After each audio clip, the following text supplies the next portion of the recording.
The police patrols are increased on our campus as students at various other universities are targets for assault. And the rumors are true. A longtime Hollywood marriage seems to be over, and that spells more controversy for the Kardashians.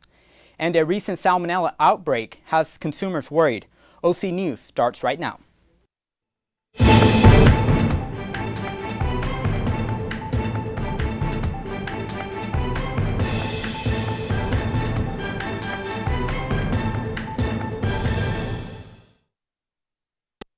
Hello, and welcome to OC News. I'm Garshpal Sangha. And I'm Ray Reese. OC News is brought to you by the broadcast journalism students at Cal State Fullerton. We have seen several violent crimes take place on Southland University campuses in just the past few weeks. One took place at UCLA and several others at Cal State Northridge.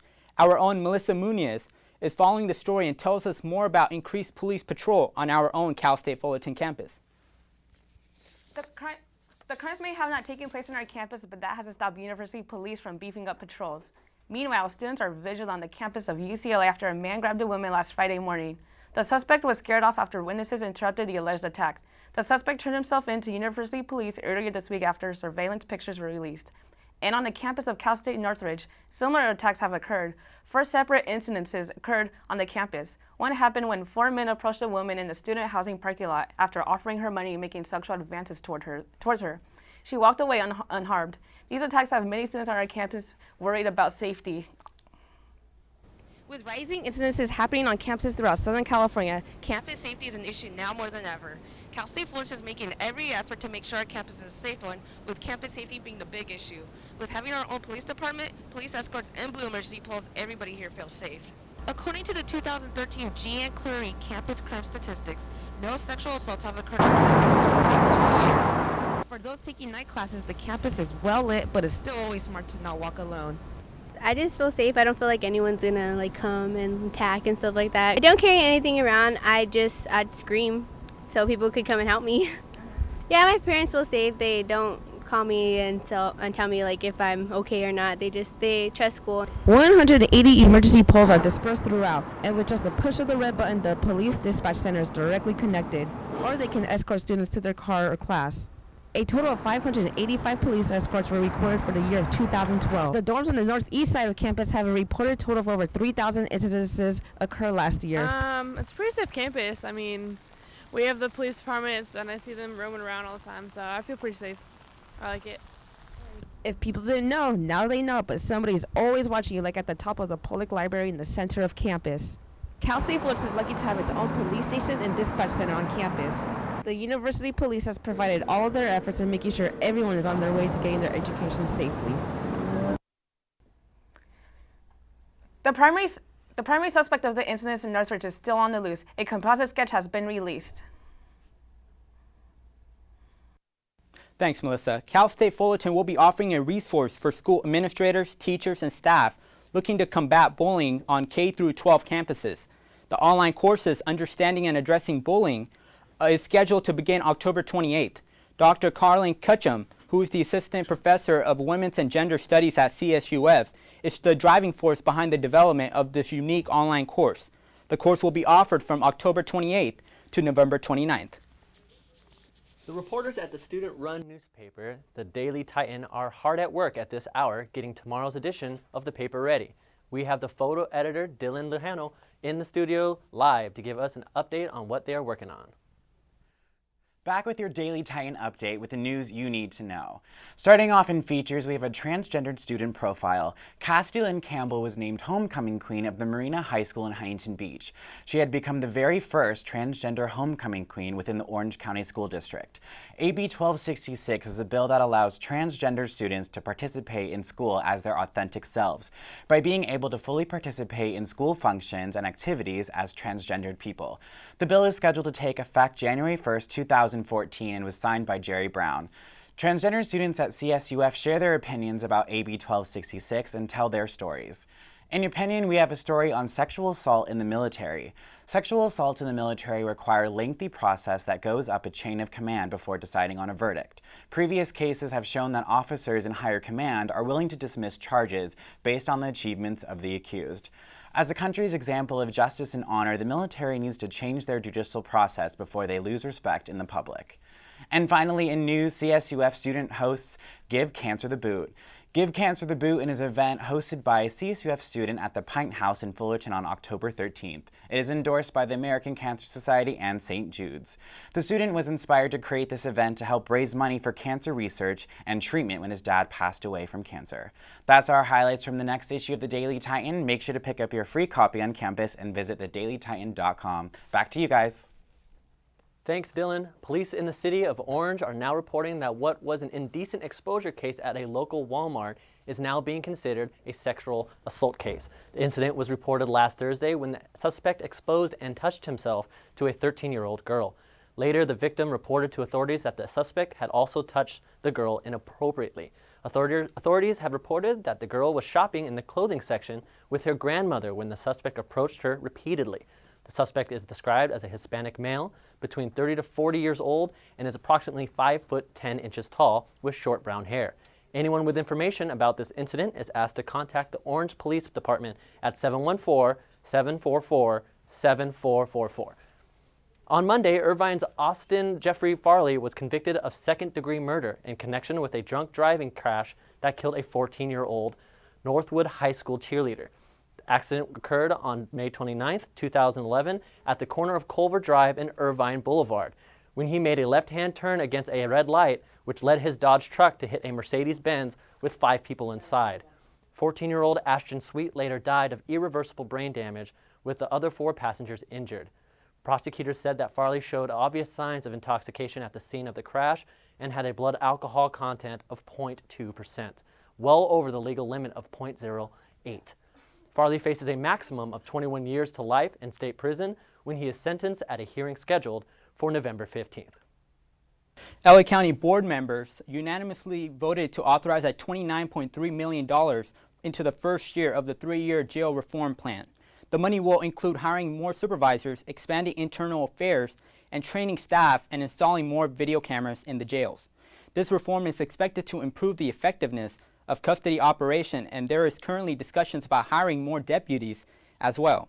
Over the next 3 years, the changes are expected to cost $89.3 million. The fire broke out in Silverado Canyon on Sunday morning is almost completely contained. As the latest, the blaze was 80% contained, totaling a burning area of 50 acres. One firefighter has suffered a minor injury, and crews expected a full containment sometime today.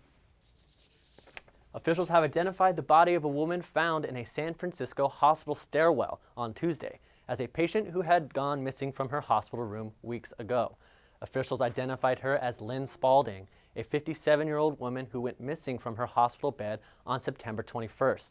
The hospital had searched for Spalding, but failed to find her until she was found in a stairwell normally used as a fire exit, not frequently used by hospital staff. Spalding was found at 10 a.m. on Tuesday morning when an engineering staff member was doing a routine checkup.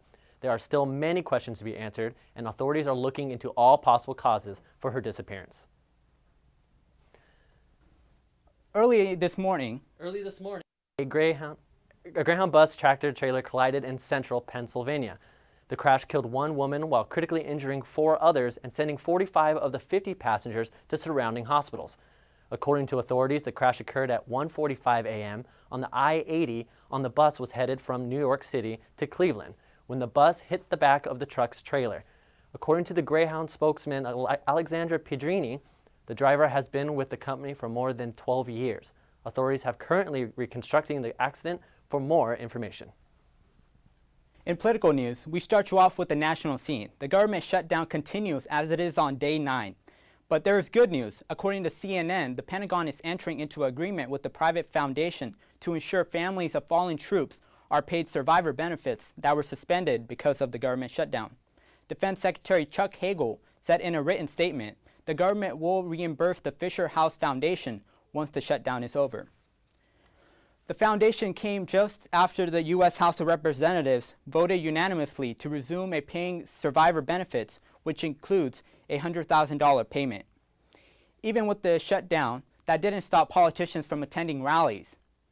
Yesterday, several House Democrats were arrested near the Capitol during a march on immigration reform. Representatives John Clark, Charlie Rangel, Jan Schakowsky, Luis Gutierrez, Al Green, and Joseph Crowley locked arms as the other protester allegedly blocking traffic and refusing to disperse. According to the U.S. Capitol Police spokeswoman Lieutenant Kim Schneider, 200 demonstrators were arrested.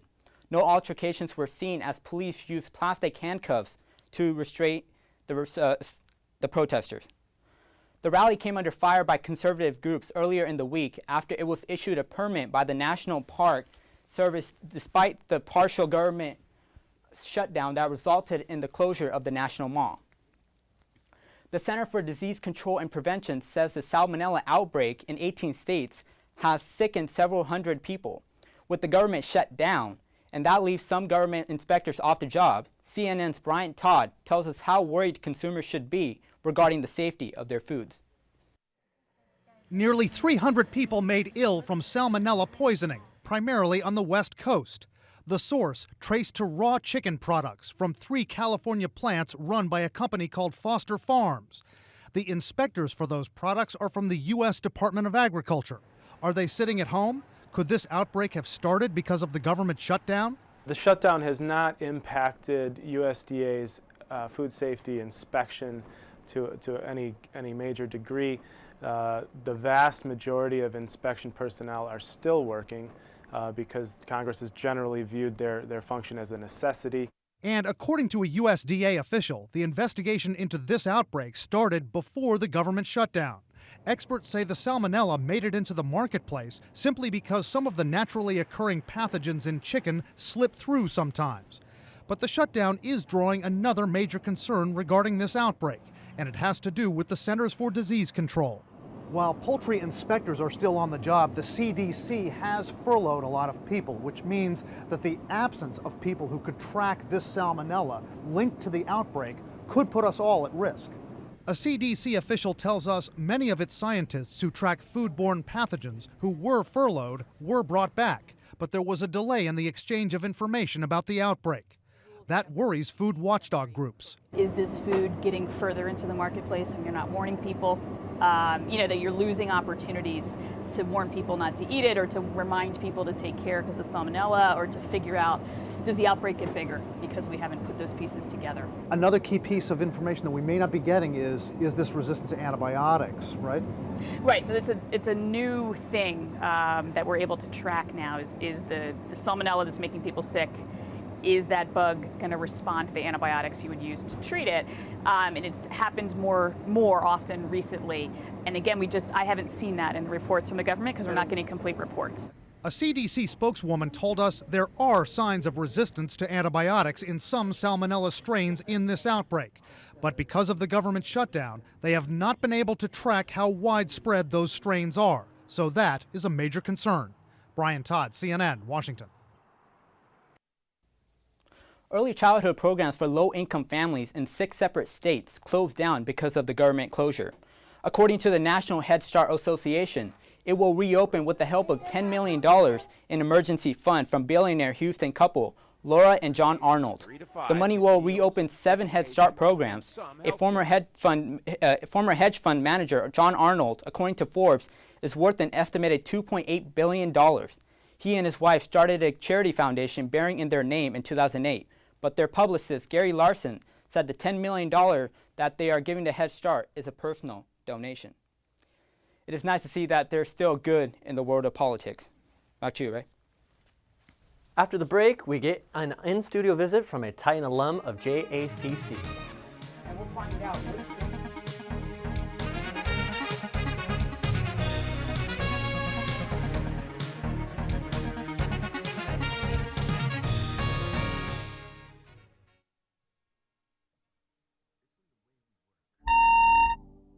and the way we compete.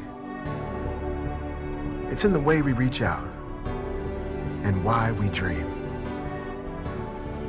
Titan pride is at the heart of who we are. Whether it's on the field or on stage, in the classroom or in the boardroom, Titans reach higher.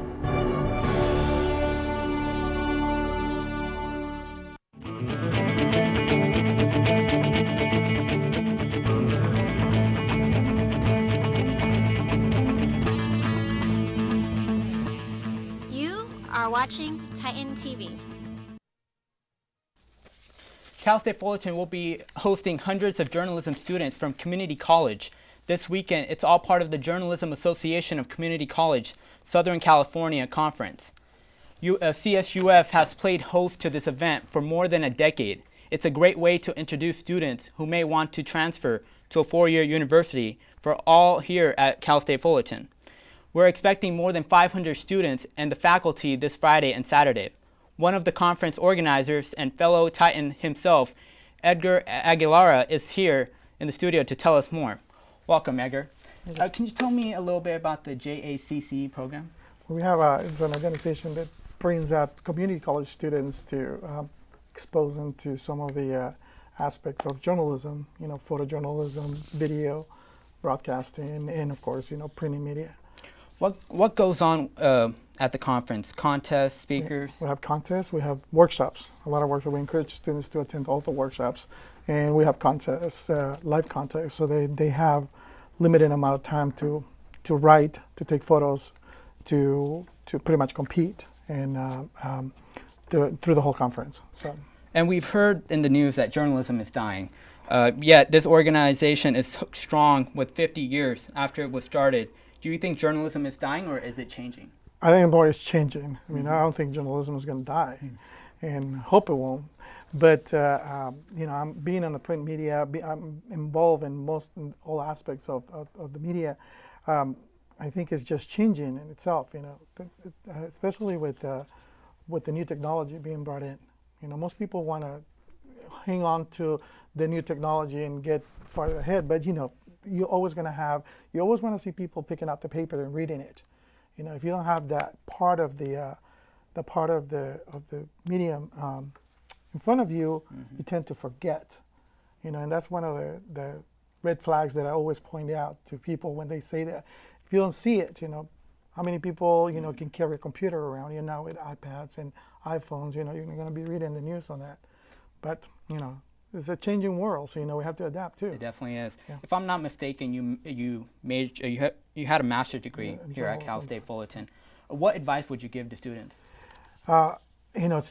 Most people, when you get into, they are so in a hurry to get into the business, they forget that sometimes they just get out of school. Mm-hmm. And I have friends that I can tell you names that they did that a long time ago. They actually stopped going to school.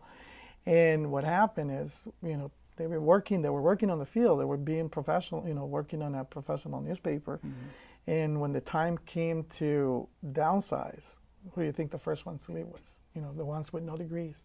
So I think, getting a degree is very important. How was your time after you graduated from Cal State Fullerton? To me, it was great. Mm-hmm. I mean, because I was involved in I was lucky, and I got involved in everything that had to do with new technology.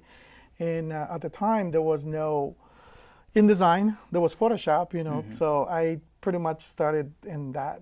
Started introducing the new technology to schools, newspapers, and pretty much made a career out of that. Well, we definitely want to thank you for joining us. Yeah, appreciate your time. And definitely, hopefully people are there at the conference. For more information on JCC, visit their website at www.jcconline.org. Back to you, Ray.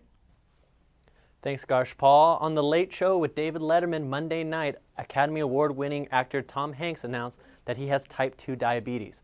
The 57-year-old actor has taken on many roles throughout his career that have required him to gain and lose weight continuously. As of now, the diagnosis isn't life-threatening, but it has changed his diet and exercise regimen. His latest film, Captain Phillips, is expected to release this Friday. After Tom Hanks' recent announcement concerning his type 2 diabetes, CNN's Holly Ferfer takes a look at what we can try to do to prevent the disease altogether. Having high blood sugar, also called prediabetes, doesn't mean you're destined to develop type 2 diabetes. Making healthy lifestyle changes such as eating a balanced diet, exercising, and dropping excess weight may help prevent the disease. The American Diabetes Association says for some people at risk, taking the drug metformin may help too. In healthy people, sugar enters the bloodstream after we eat. Then the hormone insulin gets involved, helping the body's cells absorb the sugar and turn it into energy. In people with prediabetes, this process starts to work less efficiently and sugar builds up in your bloodstream. With type 2 diabetes, things worsen and people often have to be treated with insulin. If you already have diabetes, you can still make lifestyle changes to help control the disease. In people who are overweight, losing only 5 to 10% of their body weight can help improve their condition. And when it comes to food, instead of a restrictive diet, focus on cutting the fat and calories, but don't skimp on fruits, vegetables, and whole grains.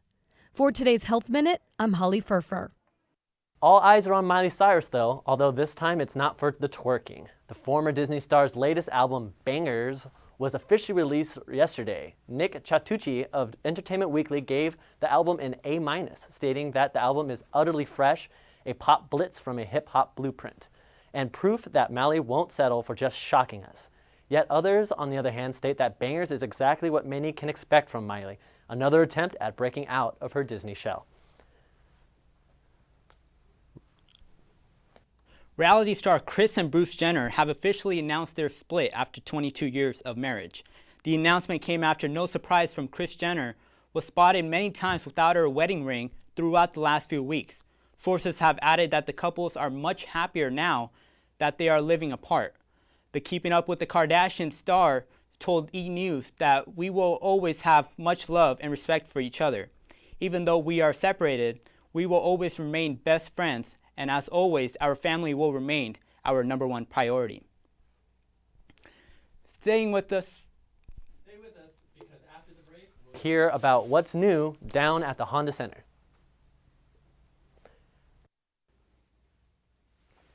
And we'll check in with the latest Titans athletic, all that and more on OC News.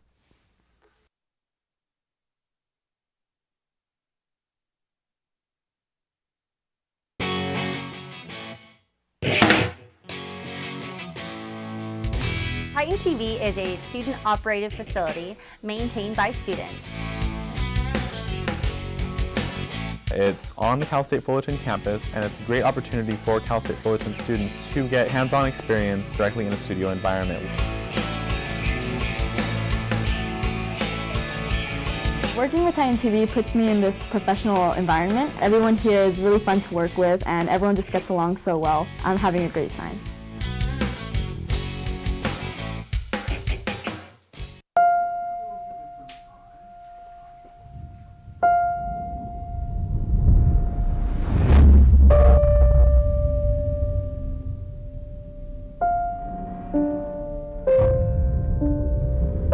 What if a disaster strikes without warning? What if life as you know it has completely turned on its head?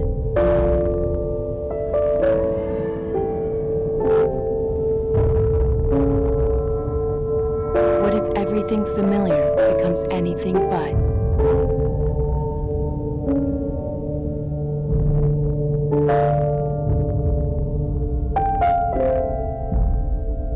Before a disaster turns your family's world upside down, it's up to you to be ready. In the sports scene, there is quite a lot going on. The Ducks have a special opening night, women's golf is finishing up a tournament, and info on some of the most exciting baseball since 2011. Arian Ingram has more in sports. Thanks, Ray. For the ultimate sports fan, this is just about the best time of year. Whatever your cup of tea is, you should be happy because there's a lot going on in sports. Professional hockey and basketball has just gotten started. Football is just about mid-season, 6 weeks in, but let's take a look at what's going on with our very own Titans. Women's golf started their final round this morning after falling a bit behind after Tuesday's round. Fullerton finished in 7th place Tuesday with a 13 over par 301. Michaela Meyer made the biggest move yesterday to 19th place at 4 over. Tisha Alin Abria and Martina Edberg had a bit of trouble on day 2 and were tied at 15th place starting today's rounds. Last week, women's volleyball beat UC Davis on Friday in 5 sets, earning their first Big West win. Unfortunately, they fell short to Northridge on Saturday. Their next game is Saturday, and they will be traveling to UC Riverside to face the Highlanders. The men's soccer team were able to shut out Cal Poly Slow, their first win since 2004 against Poly. On Friday at 7, they return home to face UC Davis, and Sunday they face Sacramento State. Women's soccer has been unbeaten in 5 consecutive games and has moved to 6th place in the Big West after they draw against Northridge. A lot of people are getting excited for men's basketball to get started. Single tickets go on sale on Monday, October 14th, as the countdown begins for the season to get started. Unfortunately, the Angels are done with their season, but they haven't been in playoffs since 2009, but hopefully they can get it right for next season. But probably the most talked about story this week is the Dodgers win over the Braves on Monday night. There is a lot of positivity going on for the Dodgers moving on to the NLCS. Juan Uribe hit a 2-run go-ahead home run Monday to beat the Braves 4-3. The Dodgers are especially happy about the new attitude Ramirez is bringing as they move on to help with more victories. The shortstop has his eye on the prize as well as the ball. Unfortunately, Matt Kemp, who just had surgery on his shoulder yesterday, won't be joining his team. The NHL has just started up, and just down the street they're celebrating 20 years of Ducks hockey. At tomorrow night's game against the Rangers, they will unveil a $20 million expansion project that has been underway for quite some time now. Starting at 3 p.m. with the very special red carpet entrance, NBA and college basketball is also getting started. Kobe Bryant for the Lakers is back from Germany and is ready to get back with his team. So make sure you are looking for updates on your favorite teams. It's been quite a busy week in sports, and it's only going to get busier. So I'll see you next time. Back to you guys in the studio. Now, Garshpal, if this doesn't warm your heart, then I don't know what does. All right. 8-year-old Jack Huffman is currently winning his fight with cancer. Jack captured the hearts of millions when his 69-yard touchdown run at Nebraska inter-squad football game went viral on the internet and won ESPY's award for Best Moment. The second grader and his family found out the very good news about his brain tumor after an MRI test proved that the tumor had stopped growing and that it was in stable condition. Although they received some good news, doctors warned the family that a relapse is possible. As almost half of the kids Jack's age have suffered from one, yet the family is remaining positive, and Jack's father, Andy Hoffman, tells the Associated Press that they are not living in fear. We're too busy living. Wow. That's amazing, isn't it? That is amazing. I watched the ESPY's speech that he gave, and it was just absolutely memorable. With that, doing it for us on OC News, I'm Garshpal Sangha. And I'm Ray Reese. We'll see you in the next edition of OC News. Thanks for joining us. Good night. Good night.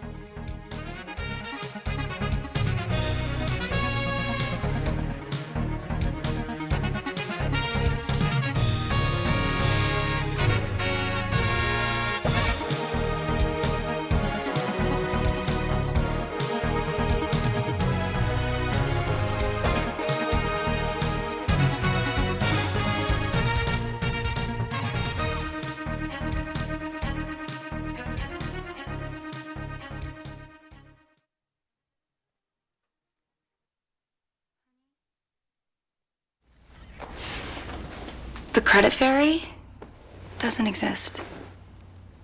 What? It's make-believe. Nobody left anything under your pillow. If there's no credit fairy, then we'll make our credit score go up.